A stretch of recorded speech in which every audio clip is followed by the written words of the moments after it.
Le portrait pas chinois d'une relookeuse. C'est le podcast dédié aux professionnels du conseil en images. Cette fois, occupons-nous de nos préoccupations avant celles de nos clients. C'est une émission qui parlera des femmes et des hommes qui ont choisi ce métier. Le but de ce podcast est de faire le lien entre nous, donner des éclairages pour ceux qui débutent, prendre l'expérience de ceux déjà établis, plaisanter, mais surtout parler de conseils en images, partage, réflexion, évolution.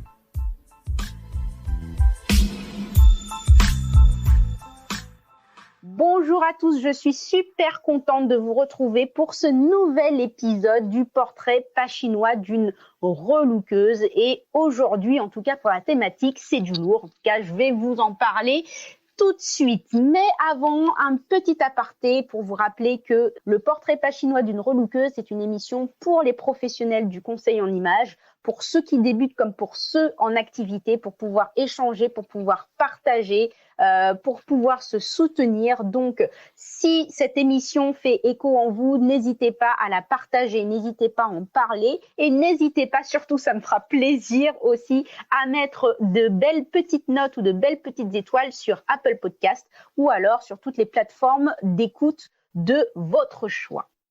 Mais sans plus attendre, je vais commencer à vous parler d'Agnès. Agnès, c'est mon invitée du jour et j'attendais particulièrement cette interview, cet échange parce que grâce à Agnès, j'ai appris beaucoup plus de choses sur la technique de la 12 saisons en colorimétrie. Donc, pour ceux qui savent, il y a effectivement la 4, la 8, la 12 saisons. Je suis formatrice en colorimétrie.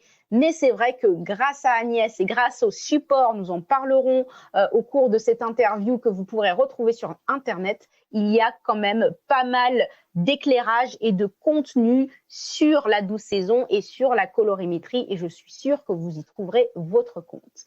Mais sans plus attendre, je vous laisse avec mon interview d'Agnès Pétroche.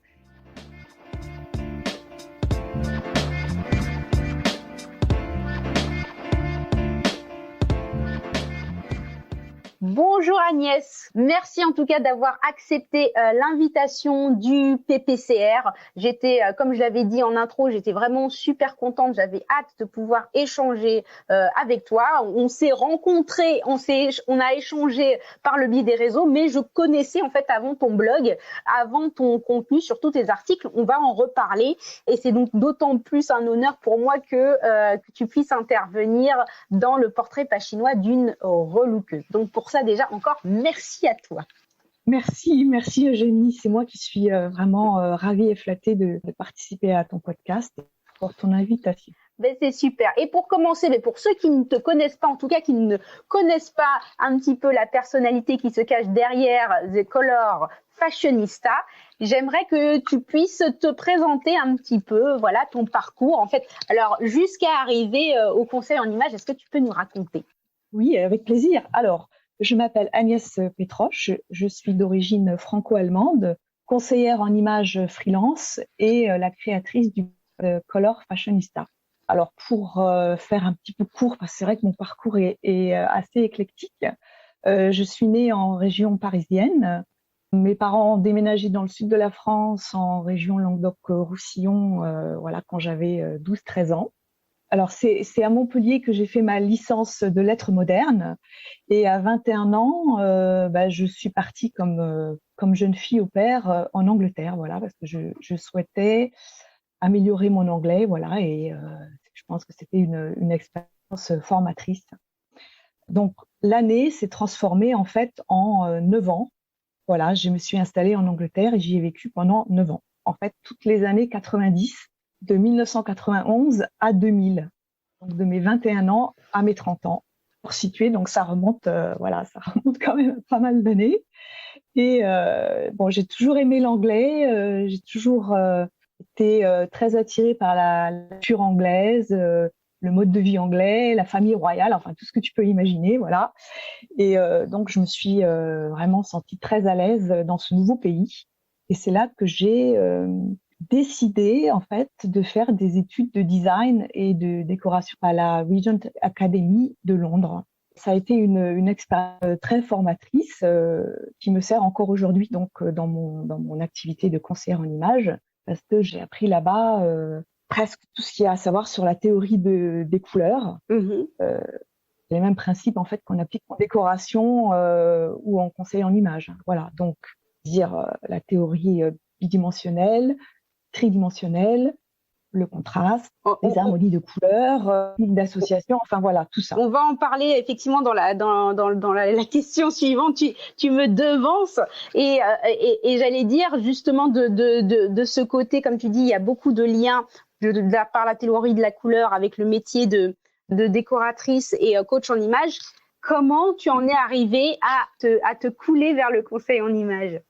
Oui, alors après mon séjour en Angleterre, je suis revenue à Paris. Là, j'ai travaillé pendant 8 ans dans une grande agence de décoration d'intérieur, donc à Paris. Après, j'ai acquis une auto-entrepreneur pour intégrer le domaine du spectacle vivant. Là, j'ai été chargée de production dans le monde du jazz et des musiques actuelles, un autre domaine artistique. Enfin voilà. Donc après la déco et la musique, j'ai ressenti, je sais pas comment l'expliquer, peut-être que c'est une évolution naturelle ou voilà un ressenti intérieur, je ne sais pas. J'ai décidé de créer mon blog également, où je souhaitais en fait présenter un petit peu ma vision de la mode à travers mes looks. Et de fil en aiguille, j'en suis arrivée aussi à parler des conseils en images. Donc, c'est tous ces articles sur mon blog qui, au fur et à mesure, m'ont amené de la visibilité et une clientèle. Et commencer mon activité de conseillère en images. C'est mon blog, en fait, qui m'a amené mes premières clientes qui souhaitaient des conseils principalement en colorimétrie et en morphologie. Au départ, c'était vraiment ça.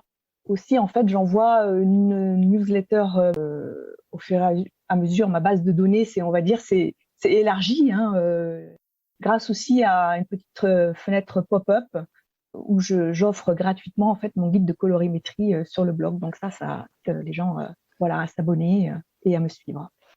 D'où te vient déjà cette passion pour la couleur? Parce que tu as fait plusieurs métiers, limite effectivement artistiques dans la création, donc c'est peut-être ça. Et surtout, ce qui pourrait être intéressant, c'est vraiment l'envie d'écrire ces articles, donc particulièrement sur la colorimétrie de 12 saisons. Est-ce que tu pensais parce que ça a manqué?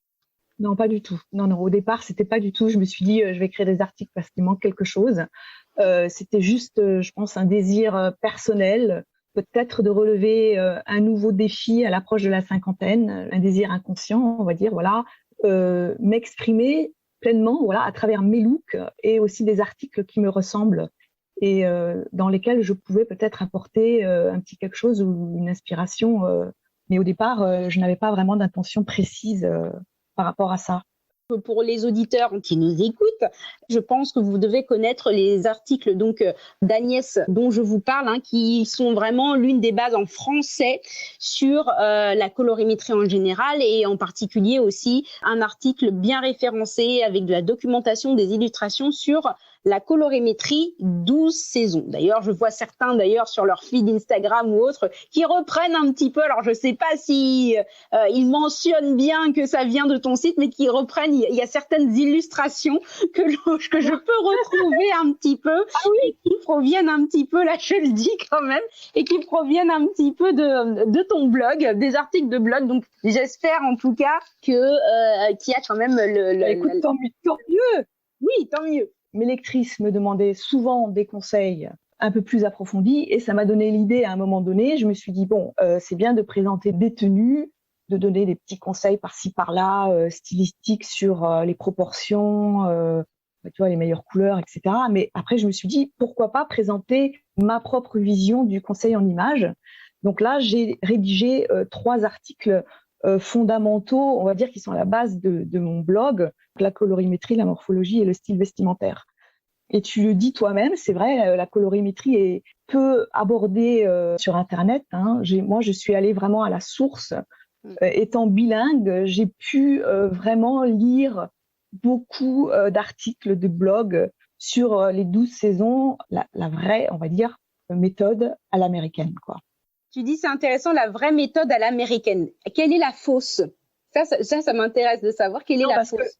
La méthode américaine de base, la 12 saisons, elle est née aux États-Unis. En fait, oui. Tout le conseil, si tu veux, même le concept global du conseil en images vient des États-Unis, mais il n'y a pas d'article, la méthode des 12 saisons en français. Donc voilà, j'ai fait une synthèse.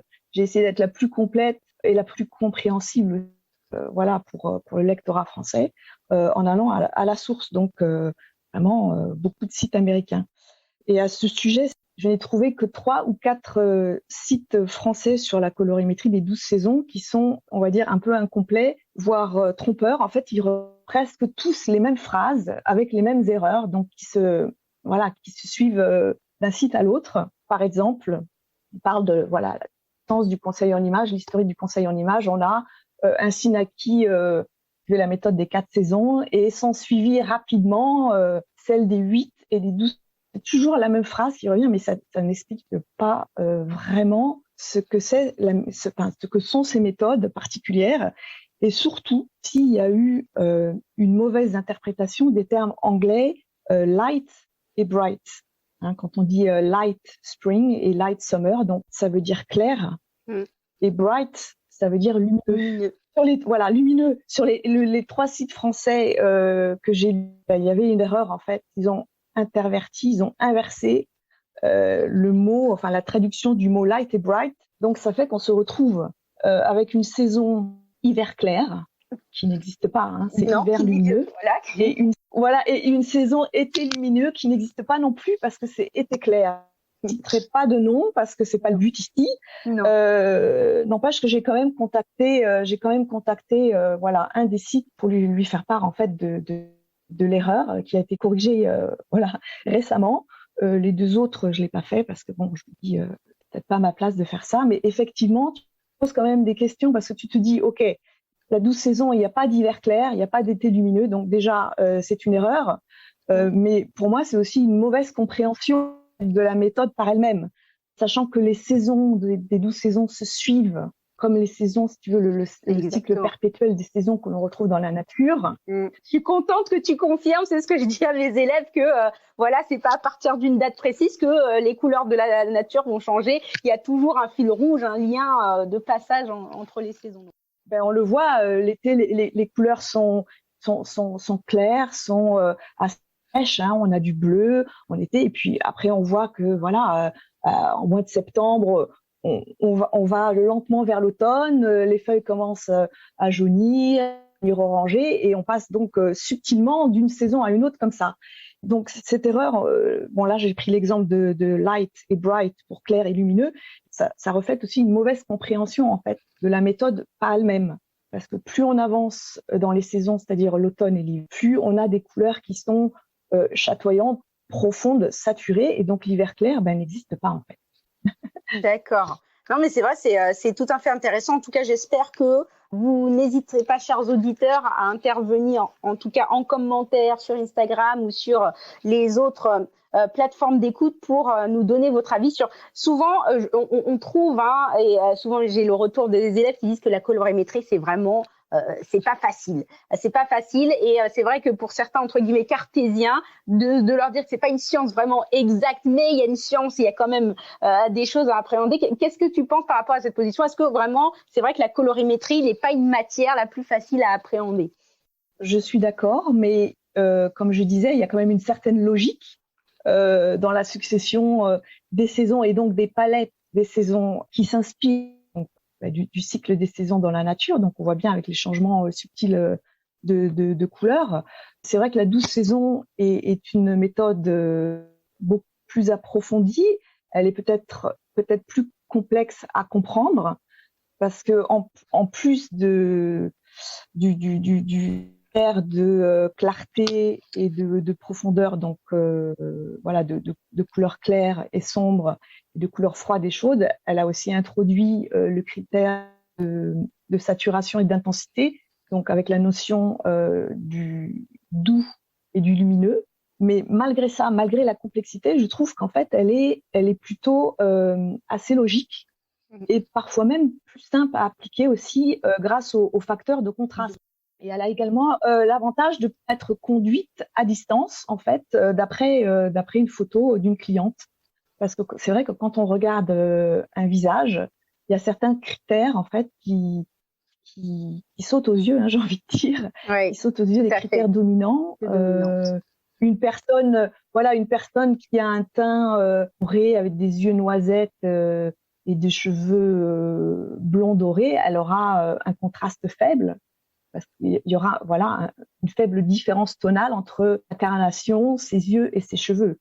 Et donc ça sera plutôt une personne soit automne doux ou printemps chaud par exemple, alors qu'une personne teint de porcelaine et des cheveux noirs de jais avec des yeux vert vif, donc elle aura un fort contraste. Et là, ça sera plutôt une personne donc avec un critère d'intensité. Donc ça sera une personne, on va dire, lumineuse. Donc soit un printemps ou même plutôt l'hiver. Vraiment, on va dire hiver lumineux. Si elle a des cheveux noirs de jais, ce sera hiver. Donc voilà, c'est une méthode approfondie, complète, complexe et complète, mais je pense facile à appliquer quand on a un petit peu d'expérience. Hein. Tout ça, c'est évident. Il faut avoir fait pas mal d'analyses aussi sur plusieurs personnes. J'ai fait ça sur des connaissances, des amis. Au départ, c'était gracieusement. Pour moi, c'était un très bon exercice. Voilà, ça m'a permis d'acquérir une certaine expertise en plus de ma formation en Angleterre il y a une vingtaine d'années, de ma formation autodidacte.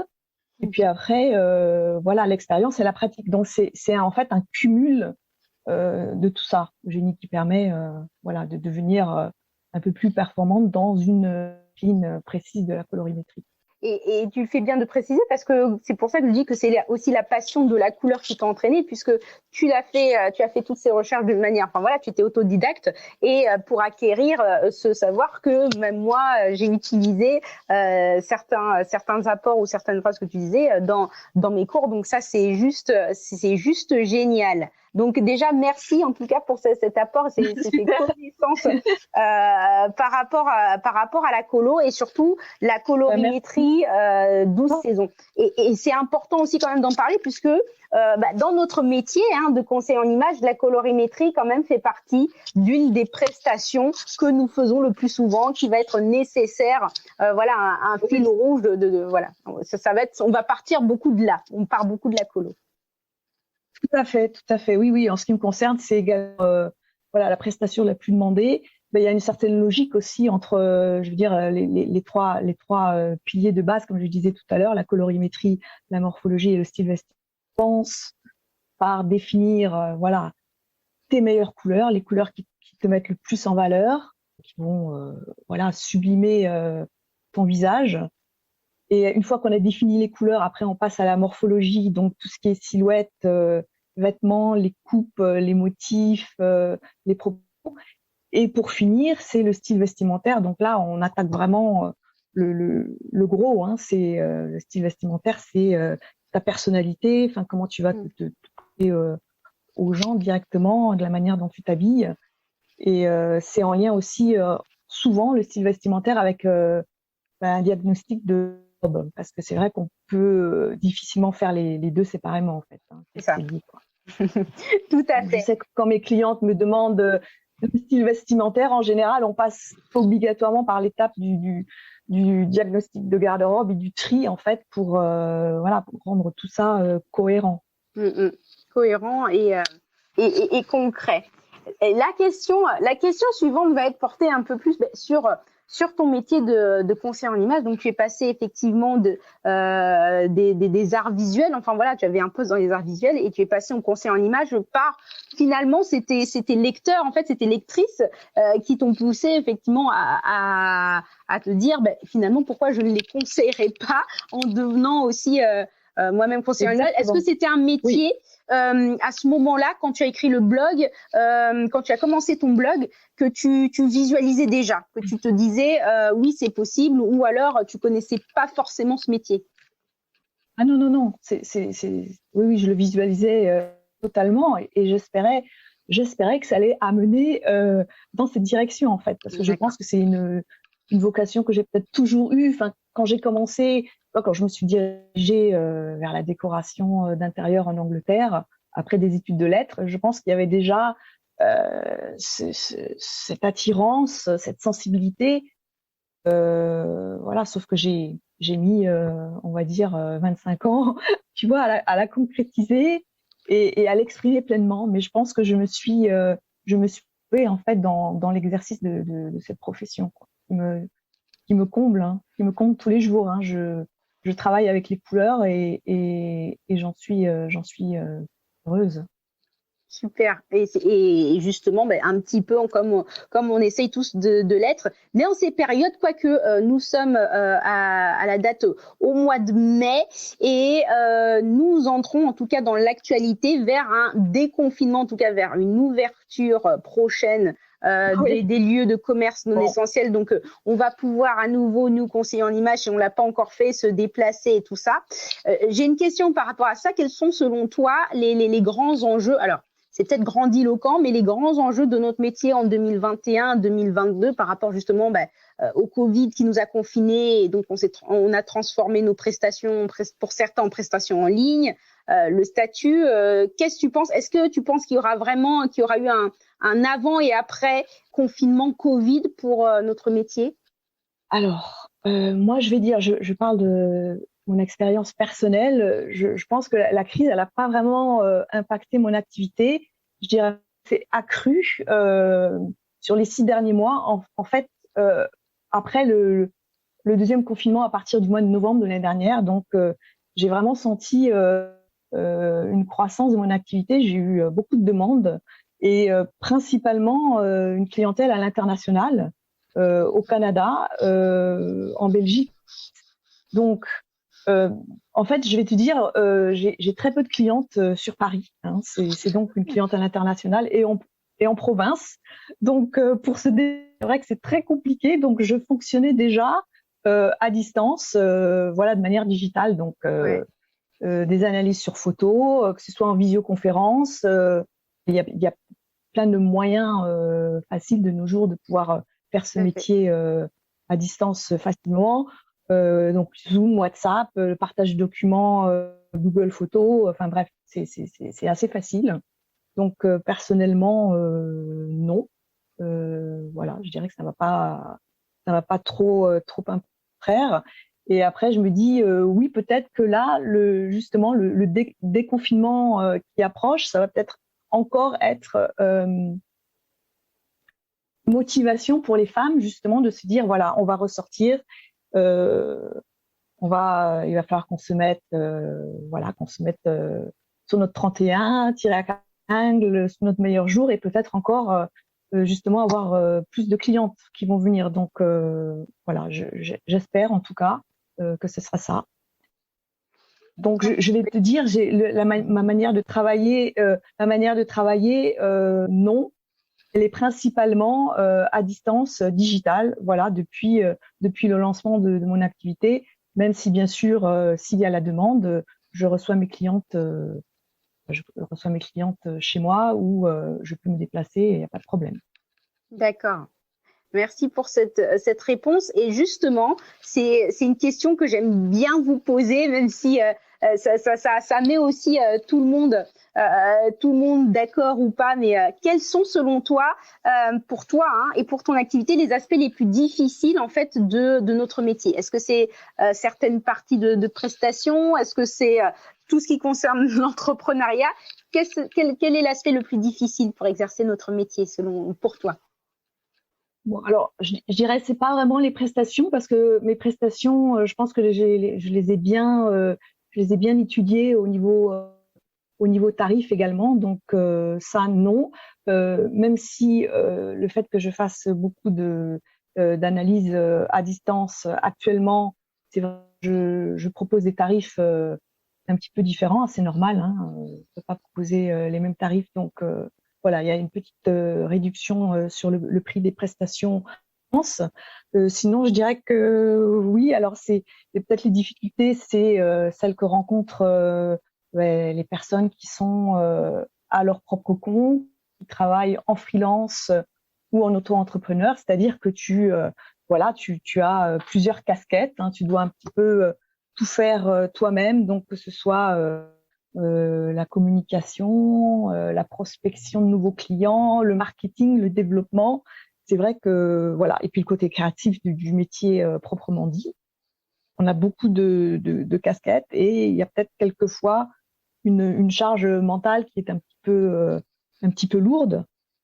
Puis c'est vrai que travaille aussi à domicile, de faire la distinction entre la vie personnelle, la vie professionnelle. Moi, je sais que je peux rester 12 heures, devant mon ordinateur, sans problème. Bon, c'est pas idéal toujours pour les personnes qui t'entourent. Donc voilà. Déjà, il y a cet aspect-là. Après, je dirais aussi peut-être que, je sais pas si c'est un inconvénient, mais je dirais qu'il y a aussi, comme je l'ai dit tout à l'heure, de plus en plus de personnes qui s'improvisent peut-être conseillères en images, avec ce dont on a parlé, les mauvaises interprétations et les erreurs d'interprétation, de méthode, peut-être une saturation un petit peu du marché. Voilà, je pense qu'il y a pas mal de gens qui surfent sur la vague du conseil en images parce que c'est un métier qui est à la mode. Ça, c'est bien, hein, il faut s'en réjouir. Hein. On est ravis que notre discipline, notre profession ait de plus en plus de visibilité, n'est-ce pas? Mais je pense que c'est un métier quand même et que ça ne s'improvise pas. On ne peut pas se dire conseillère en image après avoir fait une formation, de quelques jours. Alors là, j'ai envie, je sais pas si j'ai le droit d'en parler, mais Vas-y, je te donne là. C'est-à-dire, mais non, Christina Cordula, je suis abonnée à sa newsletter et j'ai reçu donc un mail récemment qui mettait l'accent sur les formations certifiées. Alors, ces formations certifiées, hein, c'est pas certifiante, qui fait toute la différence. Oui. Donc, je suis quand même allée, je suis allée lire ça. C'est intéressant d'aller voir ce qu'elle propose. Et alors, voilà, formation certifiée. En technique de colorimétrie, c'est 4 heures. Je prends la technique de la colorimétrie en 4 heures. Et là, je me dis, waouh, incroyable, comment c'est possible? Pour la morphologie et le style vestimentaire, qui est donc une technique groupée, on apprend les deux, morphologie et style vestimentaire, en 5 heures. Mm-hmm. Et après, je ne parlerai pas des tarifs qui sont je pense qui sont quand même assez élevés. De la célébrité de la responsable de l'école. C'est ça. Exactement. Elle est populaire, elle a de la visibilité, elle est très suivie. Mais bon, voilà. Donc j'ai envie de dire, le conseil en image, c'est un vrai métier. L'express de quelques jours, de quelques heures ne peut pas te faire devenir une conseillère en image. Donc il faut faire attention. Il faut faire attention à ça. On s'improvise pas conseillère en image. Ça me fait penser aux filles sur Instagram qui, dans leur bio, mettent blogueuse, alors qu'elles n'ont pas de blog, parce que blogueuse, c'est aussi, je ne vais pas dire que c'est un métier, mais c'est une activité blogueuse. Hein. Oui, c'est de la création rédiger des articles régulière, des articles. Voilà, et l'écriture d'articles. Absolument. Voilà, donc on n'est pas blogueuse comme ça, on est en image comme ça non plus. Voilà. Alors je sais que un diplôme, c'est pas le seul atout, hein, c'est un atout, mais c'est pas le stage de qualité, on va dire. Mais c'est quand même important. Voilà, d'avoir suivi une formation, une certaine formation de base. Je pense qu'il faut suivre une formation de plusieurs mois. Et puis après, bien sûr, il y a la pratique. Hein, il y a la pratique qu'on acquiert au cours des années. Voilà, avec son expérience, son parcours personnel, son style à soi, parce que on est toutes différentes. Toutes les conseillères en images sont différentes, même si elles ont les mêmes bases de formation. On peut chacune apporter notre personnalité, notre style à nos clientes. Et je pense que c'est ce qu'elles recherchent aussi, hein, se diriger vers une conseillère plutôt qu'une autre. Voilà. J'insiste beaucoup sur ça, même aussi quand j'en parle, que on fait le même métier avec les mêmes prestations, mais pas de la même manière. Donc oui, effectivement, il y a de la concurrence. Effectivement, il y a certaines personnes qui n'ont pas suivi des formations. Et comme tu le dis si bien, c'est un métier, c'est bien aussi de le valoriser. Comme certaines aussi associations essayent de faire, certaines écoles qui essayent vraiment de mettre un maximum. Peut-être qu'un jour il y aura des diplômes, puisque pour l'instant, comme tu le dis si bien, c'est des formations certifiantes. Il n'y a pas encore à proprement dire. Non, mais c'est la même chose. Non, mais c'est la même chose. Oui, mais c'est ce que je souhaite. Pour moi, c'est que je souhaitais. Pour moi, c'est un diplôme. Donc, et ce jour-là, enfin voilà. Donc, il y a du monde effectivement qui souhaite faire ce métier. Et si vous souhaitez faire ce métier, autant le faire bien, effectivement, en ayant les connaissances adéquates, comme tu le dis. En tout cas, merci pour ce partage de cet avis qu'en plus que je partage entre guillemets, non, il n'y a pas d'entre guillemets. Non, mais Eugénie, il faut. Voilà. Oui, il faut quand même dire que le métier de conseiller en images et communication est reconnu par RNCP, le répertoire national des certifications professionnelles depuis 2015. Bon, c'est récent, mais c'est quand même maintenant un métier qui est reconnu. Donc voilà. Tout à fait. On avance dans la bonne direction. Tout à fait. Mais même si aux États-Unis, voilà, le conseiller en images est né dans les années 1940, donc c'est vrai qu'on a un petit peu de retard, mais mieux vaut tard que jamais, j'ai envie de dire. Voilà. Est-ce que toi justement, qui a ce savoir, enfin voilà, c'est cette curiosité vers les Anglo-Saxons, est-ce que tu connais des écoles anglo-saxonnes de conseillers en images, puisque comme tu dis effectivement, le métier quand même vient beaucoup de l'autre côté de l'Atlantique, mais est-ce que il y a des écoles ou des centres de formation justement depuis les années 80, je sais pas, de conseils en images? Est-ce que c'est pas plus personal shopper ou je sais pas si tu as des connaissances sur ça? Non, oui. Alors là, en fait, moi, quand j'ai fait mes recherches pour écrire mes articles, je suis surtout tombée sur des sites de conseils en images, donc qui proposaient donc des prestations et des formations, des écoles. En fait, je vais te dire, aux États-Unis, tous les sites de conseillers en images, donc toutes les conseillères en images, des formations. Voilà, j'ai envie de dire ça comme ça. Elles sont en même temps formatrices. Donc, il y a Color Me Season, par exemple, ou StyleCore, qui sont des écoles. Alors, StyleCore, c'est une école qui a été formée par une des disciples de Suzanne Cahill, qui était, je veux dire, à l'initiative du conseil en images dans les années 40. Et elle, ça fait, on va dire, ça fait 40 ans.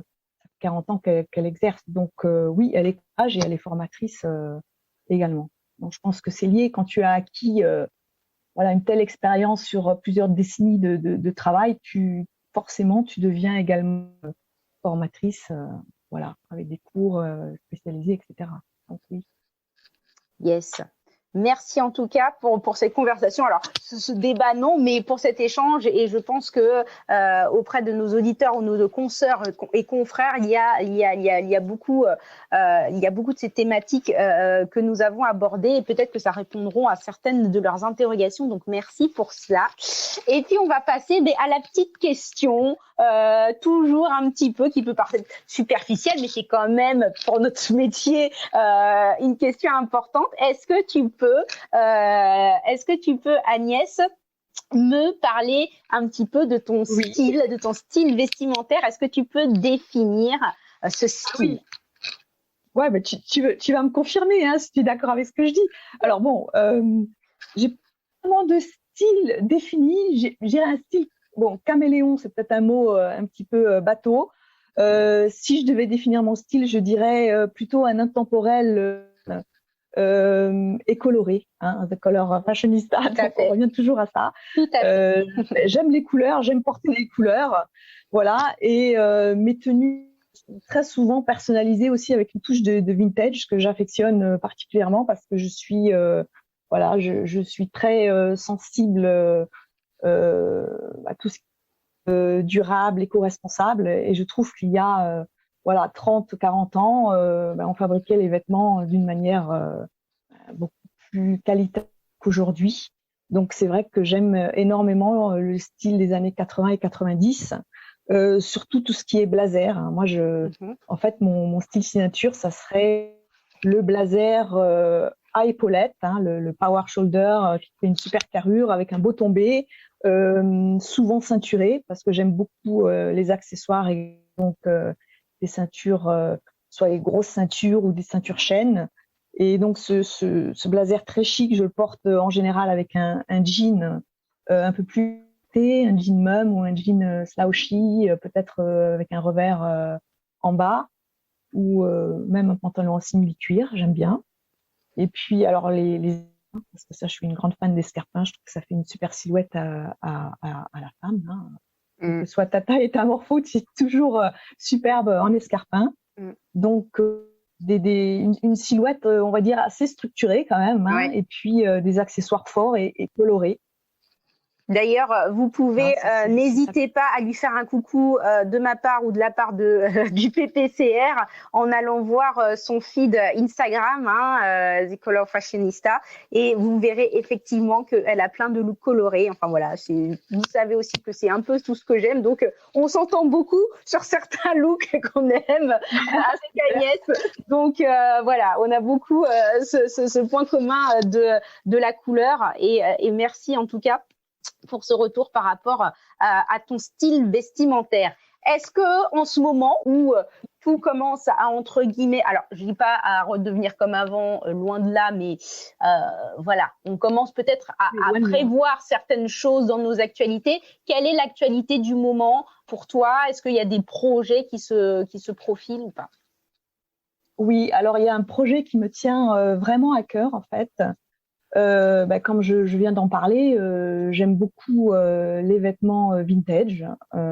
J'achète des pièces vintage, hein, de qualité que je chine soit en friperie, en vide-grenier, voilà, dans les ressourceries. Donc chez moi, c'est voilà, ça commence à ressembler à une arrière-boutique. Il y a des vêtements un peu partout et j'aimerais trouver un lieu dédié où je pourrais donc à la fois c'est mon activité voilà dans un lieu plus grand et puis pouvoir proposer un petit showroom à mes clientes où elles pourraient faire donc shopping, voilà, genre un personal shopper, on va dire voilà chez moi pour mes clientes qui viendraient donc pour une analyse voilà morphologie ou style vestimentaire. Donc ça serait vraiment mon rêve. J'espère que je pourrai le réaliser dans un avenir proche. C'est vrai que c'est pas plus de trouver des lieux d'acheter, hein, parce que moi je veux acheter un local ou un lieu à Paris, c'est un peu difficile, le marché est un peu saturé d'espoir. Donc ça serait la prochaine étape, avoir un showroom, un bureau avec showroom intégré, voilà, on va dire. Ouais. Ça serait top. En plus, on pourra venir te voir sur place et justement profiter aussi de tes apports et des conseils parce que alors pas souvent, mais c'est vrai que maintenant le seconde main, le vintage est de plus en plus à la mode et heureusement hein, pour notre entre guillemets pour notre planète et pour notre façon de consommer et peut-être aussi un apport aussi pour nous conseiller aussi dans le sens que le vintage ou le seconde main est même de meilleure qualité que ce que nous avons actuellement. Sans commune mesure. Voilà, ce sont des pièces qui ont 30, 40 ans et qui sont toujours impeccables, quoi. On peut pas dire la même chose d'une pièce de fast fashion. Je ne citerai pas, voilà, j'ai pas envie de faire de publicité, mais la fast fashion, c'est la mode, voilà, à consommer rapidement et malheureusement après, souvent à mettre à la poubelle au bout de quelques semaines ou de quelques mois. Alors j'espère que les gens ne font pas ça parce qu'il faut penser aussi à donner les vêtements, hein, on les jette pas, on les recycle, on les donne. Il y a plein d'associations, que ce soit Emmaüs ou les recycleries, voilà, qui récupèrent les vêtements que vous ne voulez plus ou vous les vendez aussi sur Vinted. Ça c'est vrai que pour ça, hein, voilà, on donne une seconde vie aux vêtements qu'on ne veut plus parce que malheureusement, j'ai envie de dire, Eugénie, il y a une telle surconsommation en fait que voilà quoi, il y a la surconsommation des vêtements, le mal que ça fait à la planète, c'est quand même une cause sur laquelle il faut qu'on se penche de manière urgente, j'ai envie de dire. Et surtout active, et pourquoi pas nous, en tant que conseillers ou conseillères en images, être souvent, pas porte-drapeau, mais ne pas l'oublier. Alors ça, je pense que c'est peut-être un autre débat, mais quand on sait que l'industrie de la mode est l'un des premiers pollueurs au monde, il y a des choses quand même à réfléchir et peut-être à insuffler peut-être auprès de nos clients. Alors écoute, moi, j'ai envie de te dire, c'est ce que je fais à travers mes looks et mes tenues sur mon blog. Je ne consomme plus du tout de fast fashion. Je n'achète plus de neuf, en fait. Tous mes achats, c'est du seconde main ou du vintage, y compris les chaussures, parce que c'est vrai qu'on peut trouver des superbes chaussures, mais nickel, qui n'ont jamais été portées et qui sont très tendance. Notamment, voilà, acquis une petite paire de slingbacks, bout pointu, petits talons, enfin elles sont ravissantes, elles étaient neuves, je les ai payées 2 euros d'une marque, voilà, d'une grande marque, la marque Freelance, pour te dire que voilà. Donc j'étais absolument ravie et on peut être tendance et stylé en portant du seconde main. J'essaye de démontrer à travers mon blog, toutes mes tenues sont des tenues seconde main et vintage. Tout à fait. Merci encore. J'adore, je dis que des merci en fait dans mes émissions de podcast, mais je suis tellement contente que vous acceptiez ces échanges que moi ça me va droit au cœur. Voilà, l'épisode en tout cas va toucher à sa fin. Mais avant, j'aimerais que tu nous dises si tu as un dernier conseil, un dernier mot à ajouter. Quel est le conseil en image que tu donnerais aux auditeurs donc de cette interview, une citation, un leitmotiv qui te tient?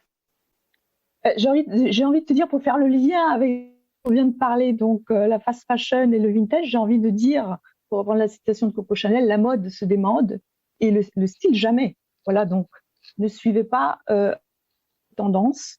Comme je disais, l'uniformisation du style que nous impose la fast fashion.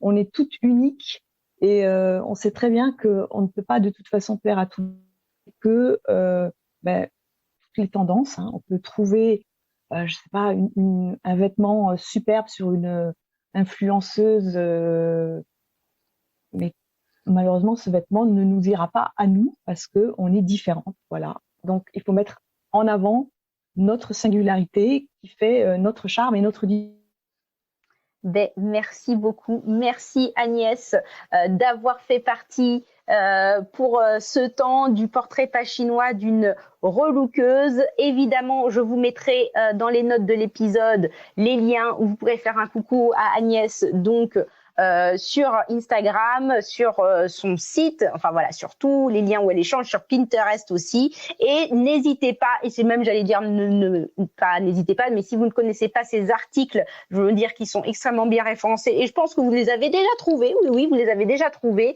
Allez-y, relisez-les en tout cas sur la colorimétrie, par quelqu'un effectivement qui a fait ses recherches, qui a été autodidacte, mais qui en connaît un sacré rayon sur la couleur, et ça se sent qu'elle aime la couleur vraiment à l'état pur, si je dirais, comme je dirais, les couleurs originelles. Elle aime la couleur à l'état pur.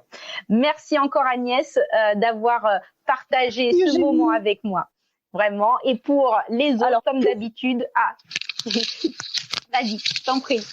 Alors pour finir, j'ai envie de dire que les couleurs, mais les vêtements, ils se vivent avant tout. Tout est une question d'humeur, d'intuition, de feeling. Donc voilà, il faut vivre en fait ces vêtements et suivre ses envies et refléter au mieux qui on est. Voilà, ne pas suivre aveuglément les tendances. Je le répète. Voilà, tu as tout dit et merci pour ce partage. Comme d'habitude, si vous avez aimé cet épisode, en tout cas si le portrait pas chinois d'une relookeuse fait écho en vous, si vous voulez faire vivre en tout cas cette émission, n'hésitez pas, partagez-en, parlez autour de vous et laissez-moi des petites étoiles pour que cette émission monte en visibilité auprès de qui de droit en tout cas. Merci encore de nous avoir écoutés et on se retrouve très bientôt pour un nouvel épisode. Ciao! Merci encore de m'avoir écouté. C'était Eugénie de l'agence Pop-up Images. Tu pourras retrouver les épisodes du PPCR sur le lien indiqué dans la description. Et si tu as aimé, fais-toi plaisir. Note, partage, donne ton avis, abonne-toi et à très vite. Ciao.